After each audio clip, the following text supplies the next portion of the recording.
Your Excellency Cyril Charles, Governor General, the Honorable Philip Joseph Pierre, Prime Minister, the Honorable Deacon Mitchell, Prime Minister of Grenada, members of Cabinet, members of Parliament, members of the Diplomatic Corps, Dr. Jean Leon, President of the Caribbean Development Bank, and other specially invited guests. Excellencies, ladies and gentlemen, dear friends, happy Independence Day. It is an immense honor to address you today as you celebrate the 44th anniversary of full self-governance. I've been told that today is not a day for too much speechifying, so I'll try not to talk too long, but I know I have 10 minutes. It is profoundly moving to be here, to see your faces, taste the food, listen to the music.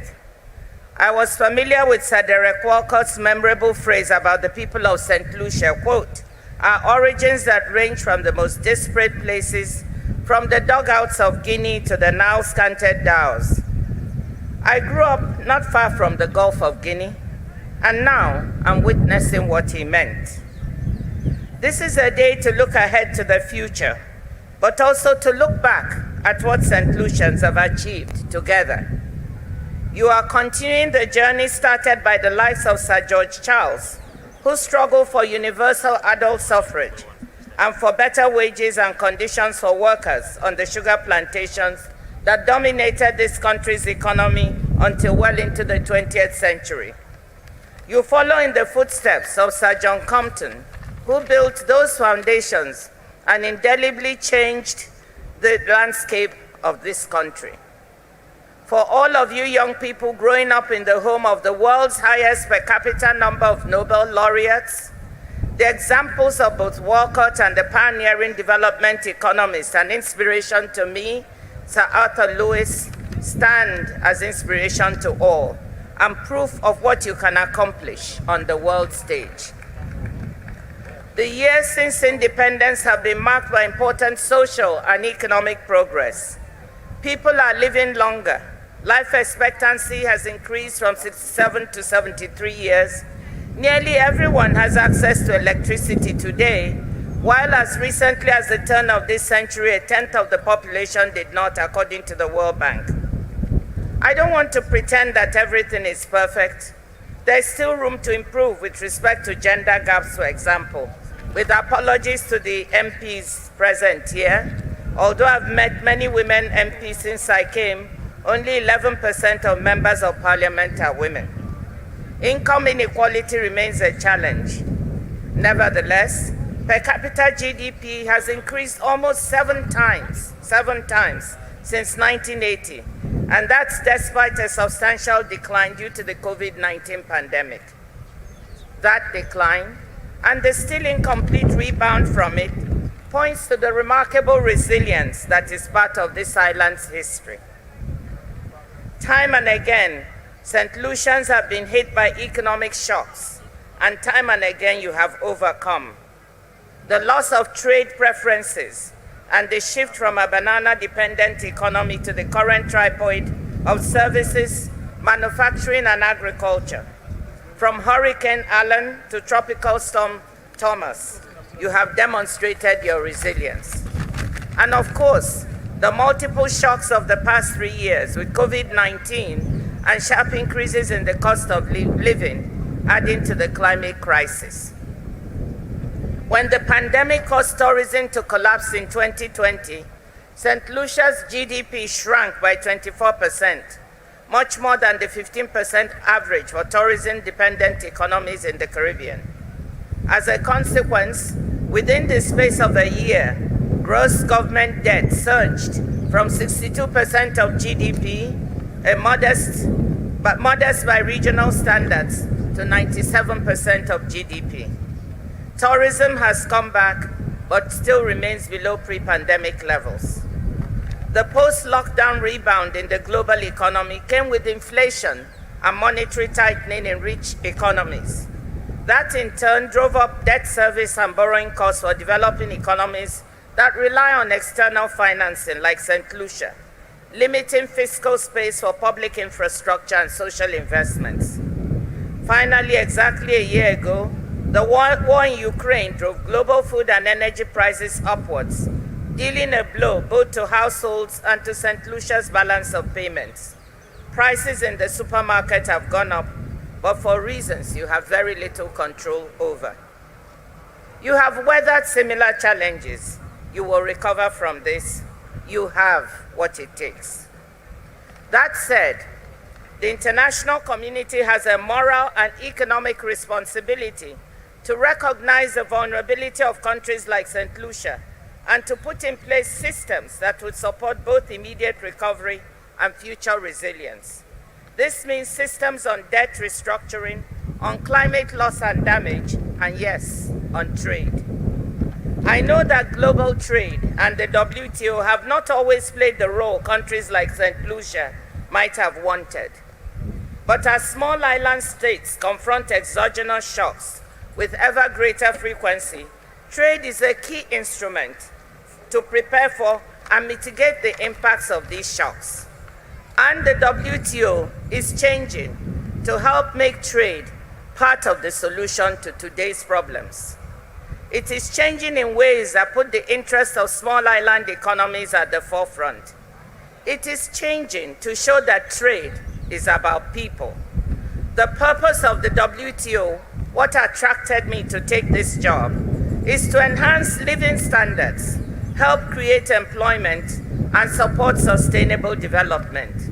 This is all about people. For example, last summer, WTO members finally reached a long-awaited agreement to curb the tens of billions of dollars that governments spend each year to subsidize harmful and even illegal fishing activity that damages the food security of nations and makes livelihoods more difficult for artisanal fishermen and women, including here in St. Lucia. Far from being big players, Caribbean countries, and specifically the OECS, were central to the negotiations and to the outcome. By contributing to the preservation and renewal of ocean fisheries, the new agreement will help St. Lucia, whose maritime area far exceeds its landmass, build its blue economy. We are also working on an agriculture agreement that would help developing countries become more food secure. And we are bringing people from CARICOM to the WTO. During my 2 years here, we have selected a total of 7 young professionals from the CARICOM, including a St. Lucian, Ms. Tamara Pesod. Even as I speak, 4 of the 17 new intake of young professionals at the WTO, almost a quarter are from CARICOM. I promised that we would put the small island economy's interests to the forefront, and we are trying to do it. St. Lucia is also moving in the right direction at home, with the COVID experience having demonstrated the risks of over-reliance on tourism. The country is working hard to create opportunities in other sectors, especially for young people. I was particularly intrigued to hear about the government's planned youth economy program because it reminded me of something we did when I was the finance minister in Nigeria. Our YouWin program, an acronym for Youth Enterprise with Innovation in Nigeria, set up a business planning competition that supported entrepreneurs who won with small grants to develop and expand their businesses and business ideas. 10 years later, a World Bank assessment comparing the winners to the runners-up found a huge positive impact in terms of jobs created and business lifespan. The program demonstrated that there are many resource-constrained entrepreneurs out there, just as I'm sure there are some here in St. Lucia, and supporting them with resources to overcome constraints can spur business development and job creation. All 3 legs of the tripod of the economy here deserve attention. With regard to services, business process outsourcing is creating jobs for growing numbers of young people. Services trade prospects are bright, as advances in remote working software make it possible for offices to stretch across borders the way that factories did a generation ago. Agro-processing, particularly for well-branded products, has the potential to drive job creation and exports. More investment in agriculture would also help to meet CARICOM's goal of stimulating production and productivity at home in order to reduce the food import bill by 25%. On manufacturing, there is scope for the Caribbean to attract some of the supply chain activity that is relocating to new geographies as a response to the shocks of the past 3 years, along with changing market dynamics. And when we say attract to the Caribbean, why not St. Lucia? Even within the tourism sector, there is scope for diversification. I'm thinking of people from Africa and the African diaspora. The historical connections go beyond the obvious one. We owe a debt of gratitude to Sir Danley Alexander, a son of St. Lucia, who is one of the leaders who tried to help make peace during the Nigerian civil war between Nigeria and Biafra, and who served for a long time in Nigeria's justice system as Attorney General and in various other capacities. We thank you for lending him to us. Soon after arriving here, I was surprised and delighted to hear some Nigerian music.